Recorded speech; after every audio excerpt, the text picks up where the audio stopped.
Free ఇసుకంత scam రా, వేలకు వేల రేట్లు పెట్టి అమ్ముకు తప్పుతున్నారు. తమ్ముడు రండి, నువ్వు ఒక సూపర్ మార్కెట్కి పోతావు, ఆడ 25 కేజీలు రైస్ కొంటే 25 కేజీలు ఫ్రీ అంటాడు. ఆఫర్కి టైంటే నువ్వు కొంటావు, కానీ ఫ్రీ కదా అని చెప్పి నువ్వు దోశలో తీసుకోలేవు కదా. దానికోసం ఒక కవర్లో ఫిల్ చేసి తీసుకెళ్తావు. లోడింగ్ దానికి 10 రూపాయలు తీసుకుంటాడు.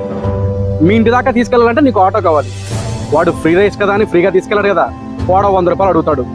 ఇక్కడ రైస్ ఫ్రీనే, కానీ ట్రాన్స్పోర్ట్ లోడింగ్కి 110 రూపాయలు అయింది.